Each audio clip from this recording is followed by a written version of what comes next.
Black CEO mocked in billionaire's mansion hours.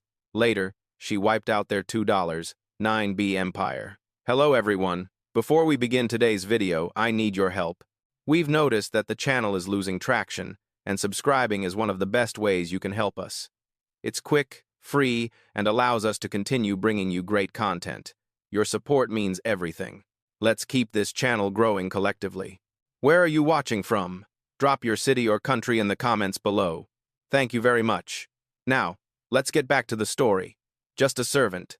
The words burst through the billionaire's mansion like a glass dropped on marble. Sharp, splintering, impossible to ignore. Conversations froze mid-sentence. Champagne flutes hovered between fingers. A chandelier above the ballroom flickered, as if startled by the violence of the shout. At the center of the room, beneath walls polished to a mirror sheen, a woman in a crimson gown stood trembling with fury. Her arm was fully extended, fingers stabbing the air toward a single woman in a deep navy dress, a woman who hadn't moved an inch. "You don't speak unless spoken to," the woman in red hissed, her voice cracking with entitlement. "God, these events used to have standards." A ripple of laughter came from the tuxedoed man behind her, the same mocking grin captured on every phone that was slowly rising around them. Guests turned, half shocked, half thrilled. Nothing delighted the idle rich more than public humiliation masquerading as order. But the woman being yelled at, the black woman in the navy dress, merely lifted her chin. Her earrings caught the chandelier light, casting a quiet shimmer across her face. Her stillness wasn't submission. It was composure sharpened into something almost regal. "Look at her expression," someone whispered. "Probably new staff," another murmured. "She should be grateful she's even inside." The woman in red stepped closer, her voice rising. "Did you think you belonged here? In this house? At this level?" Her finger jabbed the air again, inches from the woman's face. "Know your place." The room tightened, breath by breath. The polished floor seemed to absorb the tension. The string quartet at the far corner faltered, the bow of the first violin trembling as if unsure whether to keep playing or run. Still, the black woman didn't flinch. She didn't lower her eyes. She didn't shrink.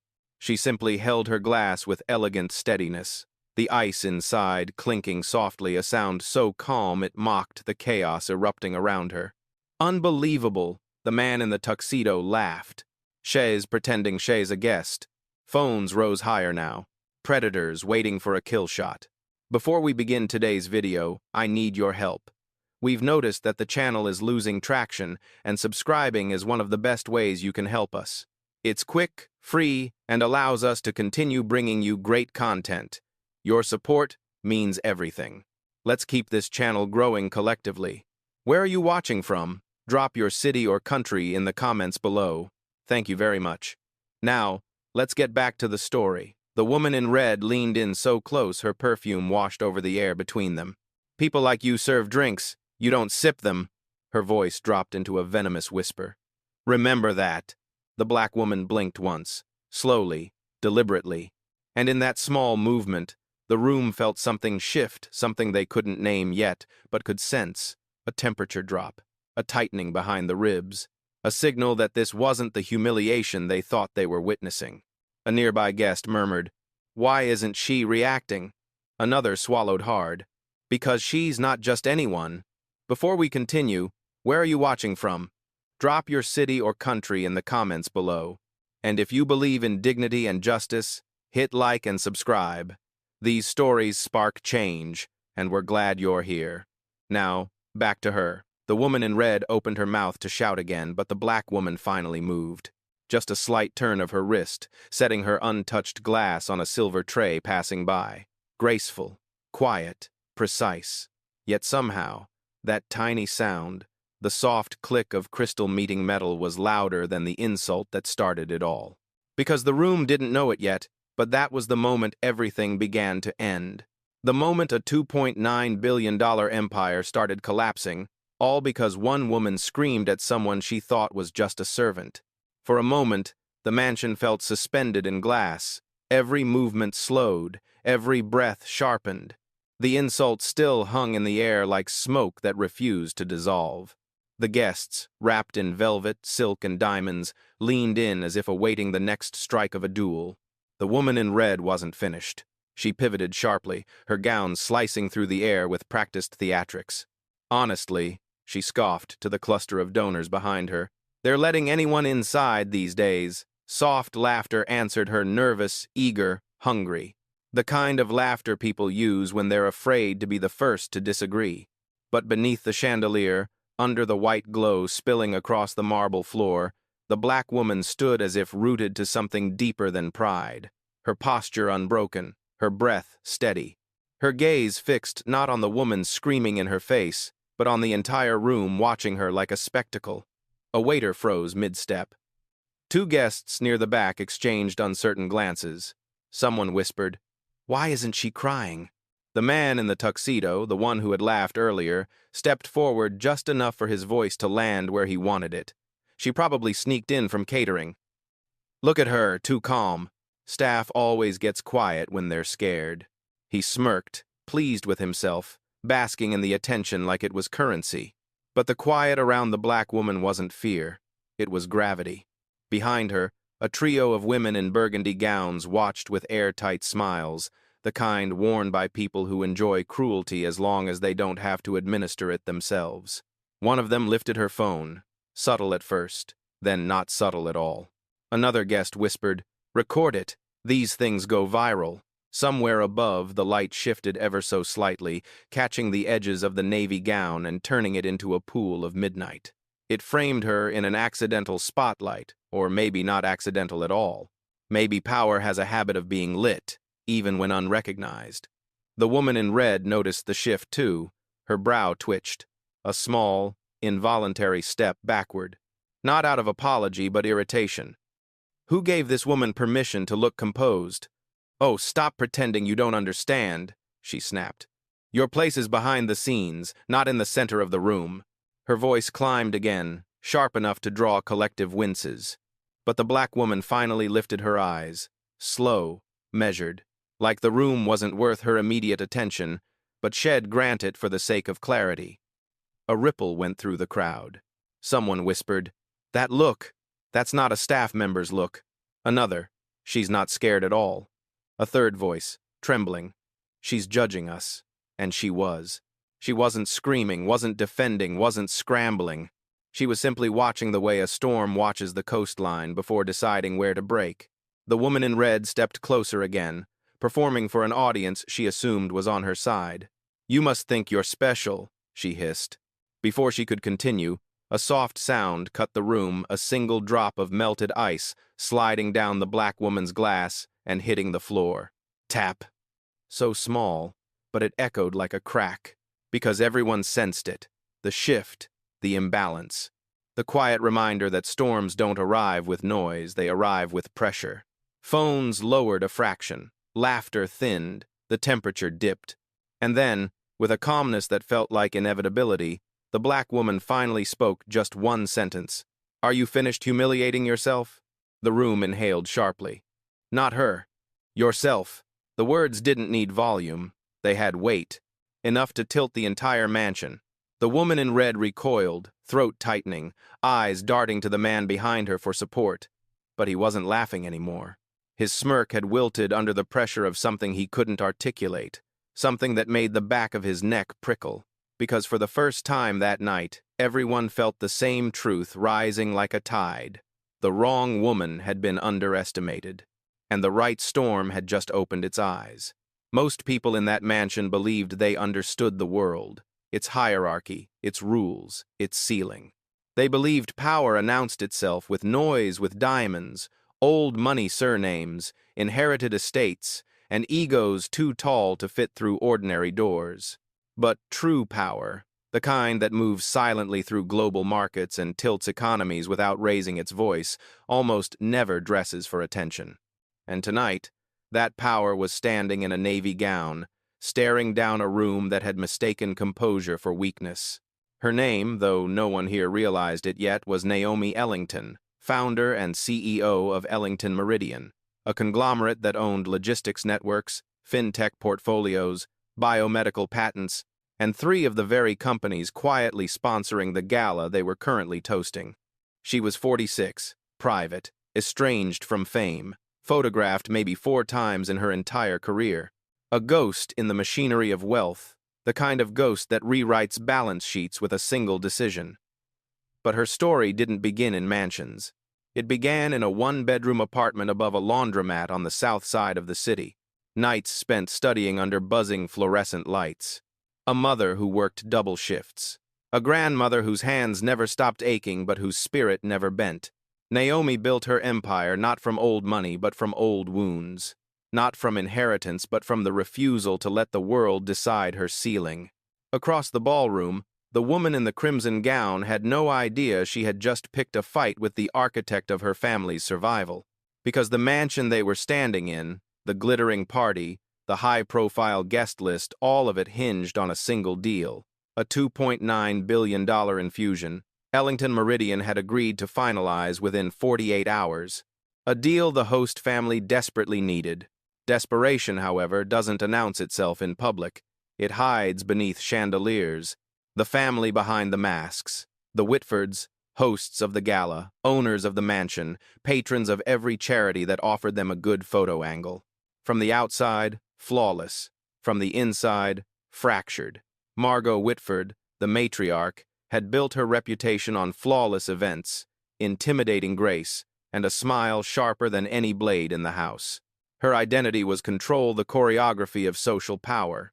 Her daughter, Vivienne, was the woman in the red dress, a self-appointed princess of inherited wealth, raised to believe the world bent for her convenience. Cruelty was not an accident in her, it was a reflex. And then there was Grant Whitford, the man who'd laughed so loudly moments earlier, handsome, entitled, drunk on privilege, and terrified of ever being irrelevant. A lifetime of never facing consequences had carved a comfortable arrogance into his bones. They were old money by branding, not reality. Their empire was quietly collapsing, debts ballooning, properties over-leveraged, partnerships dissolving. The only thing keeping the Whitford name upright was the one deal they had pinned all their futures on, Naomi Ellington's signature. But arrogance is blind, and tonight, blindness had consequences. Naomis. Internal shift. As Vivienne's insults echoed inside the white halls, Naomi felt something she hadn't felt in years, not anger but clarity. The clarity of recognizing a crossroads. The moment where personal dignity and professional power finally intersect. Her grandmother once told her, "Some people reveal their character by what they build, others reveal it by what they break." Tonight, the Whitfords had revealed theirs. Naomi's fingers brushed the side of her gown, grazing the small phone hidden in the fabric. A single message could trigger a cascade through financial systems they couldn't even begin to comprehend. Not yet, not while the lesson was still unfolding. But soon, because as Naomi surveyed the room, the cameras, the smirks, the manufactured superiority, she understood one thing with chilling certainty.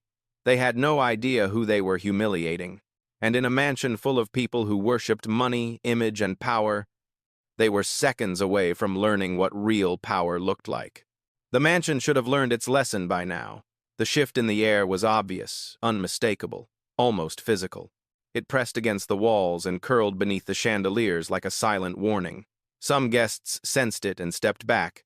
Others felt it and pretended not to. But Vivienne Whitford, she only felt her pride bruise, and pride, when wounded, grows teeth. She stepped closer, the red fabric of her gown brushing against Naomi's navy dress like a challenge drawn too close. "Oh, don't look at me like that," Vivienne snapped. "I'm trying to help you. This is a private event. You can't just wander into a billionaire's home and drink their champagne like you belong." Naomi didn't respond. Her stillness, that poised, unshaken quiet, frightened Vivienne far more than yelling ever could. Grant moved beside his sister, smirking as if joining a game he'd played since childhood. "She's ignoring you," he said loudly, raising his glass. "Classic staff tactic. Freeze and hope no one notices." A few guests exhaled short, uneasy laughs.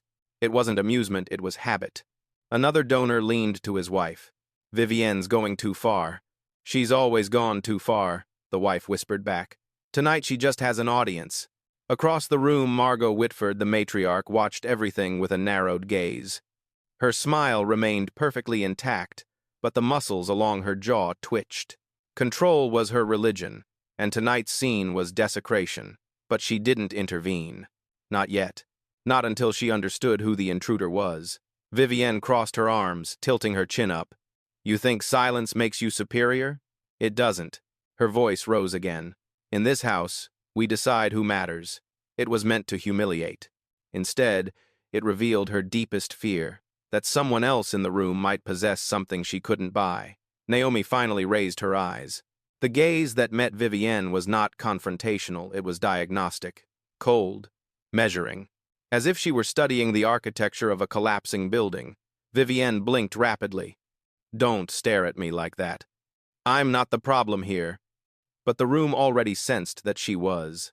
A nearby security guard approached, unsure, hesitant. Miss Whitford, do you need assistance? Vivienne seized the opportunity. Yes, she declared, pointing again at Naomi. Escort her to the back staff entrance where she belongs. The guard hesitated. He studied Naomi for longer than expected, his professionalism battling instinct. That won't be necessary, he said quietly. Vivienne's head snapped toward him.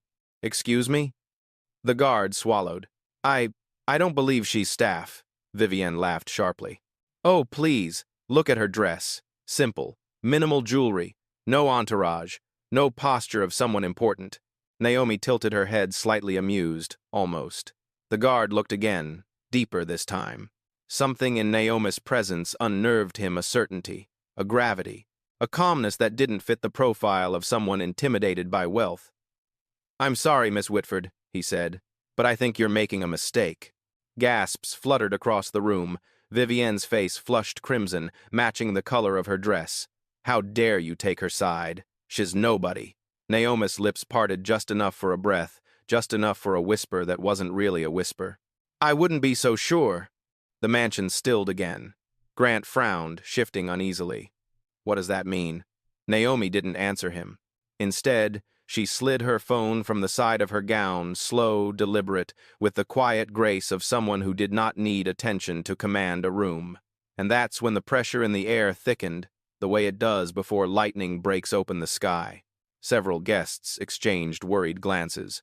Others instinctively straightened their posture. Even Margot Whitford took a single step forward, her facade fracturing for the first time tonight. Because Naomi wasn't raising her voice. She wasn't defending herself. She wasn't pleading or retreating. She was preparing. And those who truly understood power felt it immediately. The storm wasn't coming. It was already inside the house. The moment Naomi Ellington lifted her phone, a subtle shiver moved through the mansion, invisible but unmistakable. Not a breeze, not a draft, something deeper. A pressure shift, the kind that makes chandeliers tremble and instincts rise. Vivienne noticed it too, though she mistook it for victory. Oh, now you're calling someone? She sneered. Going to complain? Call your supervisor? Or maybe beg not to be thrown out? Naomi didn't look at her. Her thumb hovered over the screen, steady, calm, precise. Grant lifted his glass again, though his hand wasn't as steady as before. Shay's bluffing, he muttered. People like her don't. Naomi pressed one button. Just one. A quiet ding confirmed the message had been sent. A single word, a single command. Begin. Not shouted, not dramatic, not meant for anyone in the room except the person receiving it. But the sound of that notification might as well have been thunder. Across the mansion, several guests stiffened. A few recognized the tone-encrypted corporate channels used only by high-ranking executives. One man lowered his champagne abruptly, his breath catching as recognition flickered in his eyes. Vivienne scoffed. Oh, please. What is that, a grocery reminder? But Margot Whitford, she wasn't scoffing.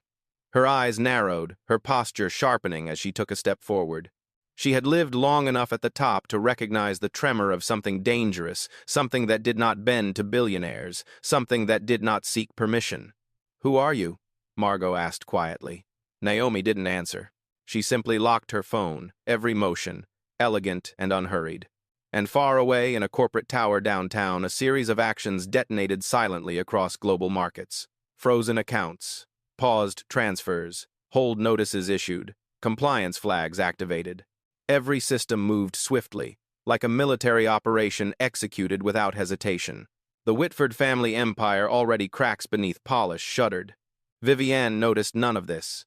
She was too busy performing. Look at her, she laughed, trying to act superior with her little phone stunt. Honestly, this is pathetic. But the room no longer found her amusing. Eyes had shifted away from her, toward Naomi, toward the calmness, toward the inevitability coiling quietly around her like a storm drawing breath. Grant forced a smile. Whatever you think you're doing, it won't work. This is our house. Naomi finally looked up. Her eyes, dark and unwavering, settled on him with the precision of a scalpel. That's the problem, she said softly. You think houses make you untouchable. Grant laughed, but it cracked in the middle. Naomi continued, her voice low but carrying through every corner of the ballroom. Houses are nothing. Foundations matter, and yours has been rotting for years. Margot inhaled sharply. How do you know that? Naomi didn't blink. I know everything I invest in. A ripple surged through the crowd, recognition dawning, horror blooming. A banker near the bar whispered, No, it can't be her. A tech CEO muttered, the Ellington Meridian encryption tone. I've heard it in boardrooms. Vivienne frowned. Ellington? Who's L? She didn't finish, because at that moment, the mansion's PA system pinged a soft chime, accidental or divine.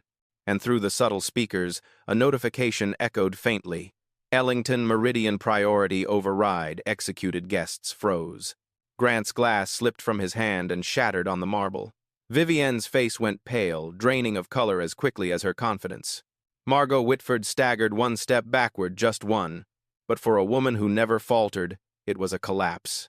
Naomi stepped forward. Not threatening, not triumphant, simply present.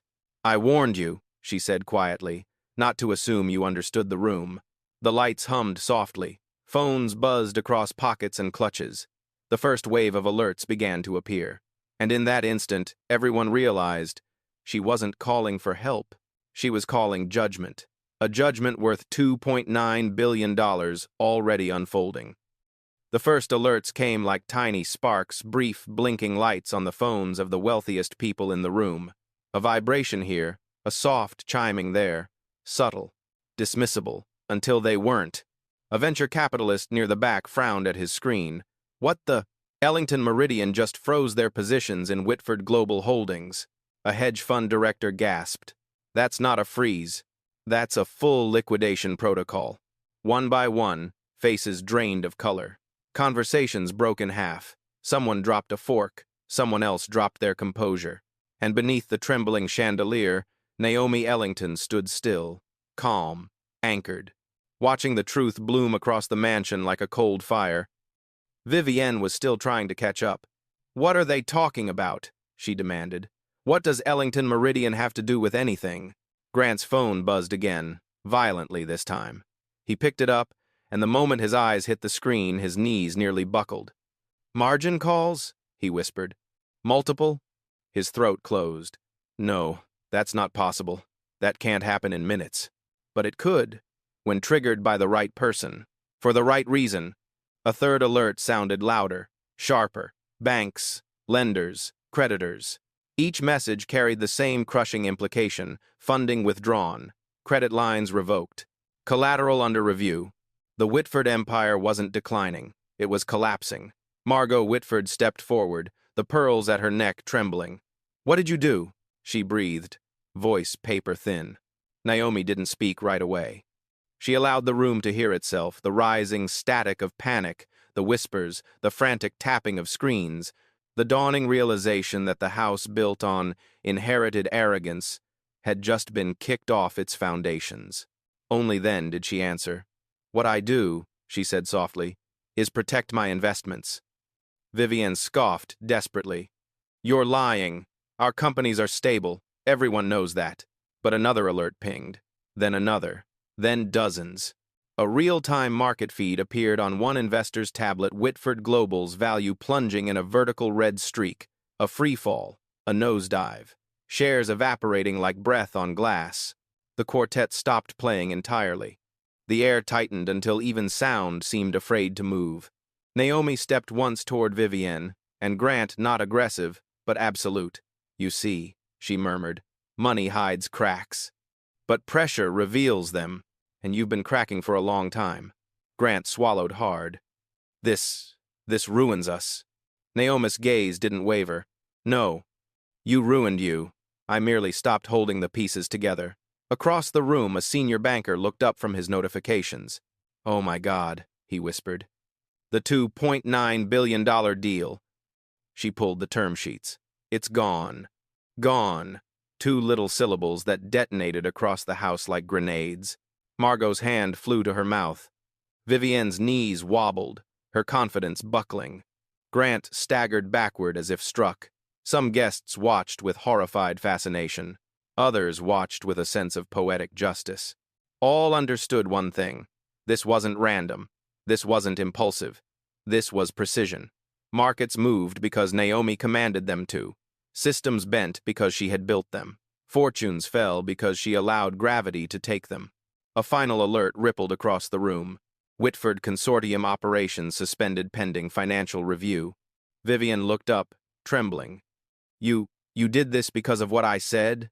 Naomi stepped closer, her voice low, almost gentle. "No. I did this because your family was already drowning. You just handed me the reason to stop pretending you could swim." The mansion fell silent, a silence so heavy it crushed the last illusion of control the Whitfords had left. And in that silence, Naomi's phone chimed once more. She didn't flinch, but everyone else did. Because they understood. The strike was only the beginning. The fall didn't arrive with screams. It arrived with silence, the kind that spreads across a room like a cold tide, swallowing every trace of certainty. Then the phones began to chime. One, then three, then a dozen. A rising chorus of digital alarms that echoed through the Whitford mansion like the bells of a cathedral announcing its own funeral. A venture capitalist gasped. Their entire liquidity pool just vanished. A woman near the staircase clutched her pearls. "This is catastrophic." A senator whispered into his phone, his voice cracking. "Pull out. Pull out." Now, across the marble floor, graphs plummeted in real time. Tables transformed into war rooms as guests huddled over glowing screens, faces lit by descending red lines. Portfolios evaporated. Partnerships disintegrated. And with each update, the temperature in the mansion dropped another degree. Whitford Holdings, 38%, 52%, 71%. A freefall, not a dip, a collapse. Grant stumbled forward, grabbing a chair for balance. He looked at Naomi with wide, frantic eyes, the eyes of a man finally recognizing the predator he had mocked. "You're destroying everything," he choked. "Our businesses, our assets." Our Naomi tilted her head slightly. "I'm not destroying anything. I'm simply removing my support. The rest is your architecture failing." Vivienne's mascara streaked as she shook her head in disbelief. "And no, this isn't real. Companies don't crash in hours." Margot Whitford stepped toward Naomi, her composure finally shattering. "What do you want?" she demanded. "Money? An apology? A deal renegotiation? Tell me what it takes to stop this." Naomi's voice was glacial. "You still think this is a negotiation?" Margot froze. "This isn't leverage," Naomi continued. "This is consequence." Around them, chaos intensified. A partner from a London firm shouted into his phone, "Shut it down! Shut it down before the press gets it!" Another man swore violently as alerts kept coming. "Collateral seized. That's impossible!" But it wasn't. Not tonight. A young tech founder stared at Naomi in awe. She's dismantling them.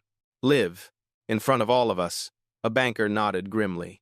"That's what happens when Ellington Meridian pulls a full-spectrum review. I've only seen it once." The company never recovered. Word spread through the ballroom with electric speed. "Shay's Ellington. Shay's the one behind the deal. She owns half the companies in this room. Shay's ending the Whitfords." Recognition, fear, respect. A recalibration of hierarchy so swift the air itself seemed to shift. Vivienne sagged against a table, her voice cracking. "You're destroying my family's legacy." Naomi's eyes met hers, not cruel, not triumphant, simply honest. "Your legacy was built on borrowed power. Tonight, you returned it. Another alert vibrated through the mansion, this one louder, unmistakable. Whitford Global Trading halted. Emergency investigations underway. Grant collapsed into a chair, hands trembling. Vivienne pressed a shaking hand to her lips. Margot swayed as though the ground itself had betrayed her footing. Naomi exhaled once soft, measured, and the room braced, because even her breathing carried consequence now. You had a $2.9 billion lifeline, she said quietly. You strangled it with arrogance. No one argued. The Whitfords weren't just losing money. They were losing the illusion of invincibility, the currency they valued most. Around them, guests backed away, not out of fear of Naomi, but out of fear of being too close to the wreckage. Because everyone understood, an empire had ended tonight. Its obituary, written not in boardrooms, not through scandals, not through hostile takeovers, but through a single act of disrespect toward the wrong woman. The Whitford mansion had hosted hundreds of galas, fundraisers, political dinners, and victory celebrations. But tonight, beneath the glittering chandeliers and portraits of ancestors who believed their lineage unbreakable, the room witnessed something it had never seen before: accountability with an audience. Margot Whitford steadied herself against the edge of a marble column, her poise unraveling thread by thread. Vivienne clung to the back of a chair, her crimson gown trembling with her breaths. Grant stared at the floor as if the numbers falling off his financial monitors might spill across the marble. And through the thick silence, Naomi Ellington stepped forward. The crowd parted around her instinctively, not out of fear, but recognition of a force now undeniable. Even the music, halted long ago, seemed to lean back, giving space to the moment unfolding. Naomi stopped just a few feet from the Whitfords. No raised chin, no triumphant smile, just absolute stillness, the kind that rewrites the balance of an entire room. Vivienne tried to speak first, voice shaking. This isn't fair. You blindsided us. You, Naomi lifted one hand, a quiet gesture. Vivienne fell silent instantly, as though the weight of the gesture alone pressed the air from her lungs. You asked earlier, Naomi said softly, why I stared at you the way I did. Her voice was not loud, but it carried threading through every corner of the ballroom, slipping effortlessly into the ears of hundreds of stunned witnesses. It was because I was deciding whether you were ignorant or simply cruel. Vivienne blinked rapidly, tears forming. Naomi's gaze swept to Grant. You laughed at someone you believed powerless. That laugh cost you everything. Grant swallowed hard, eyes burning. Then she turned to Margot, the matriarch, who had built her life on control. Margot attempted a final defense. You're punishing us over an insult? Over a misunderstanding? Naomi considered her for a long, heavy second. I'm not punishing you, she said. I am refusing to fund people who believe dignity is optional. A tremor went through the crowd. Not fear agreement, Naomi continued, tone steady as steel beneath velvet. You treated me as less because you assumed I was less. But power isn't proven by who you stand above. It's revealed by how you treat those you think are beneath you. Margot's breath hitched. Naomi stepped back, offering them not mercy, not cruelty, but truth. Your empire didn't fall because of me, she said. It fell because it required someone else's respect to survive. And you never earned it. Silence engulfed the mansion. A silence that was no longer shock, but judgment.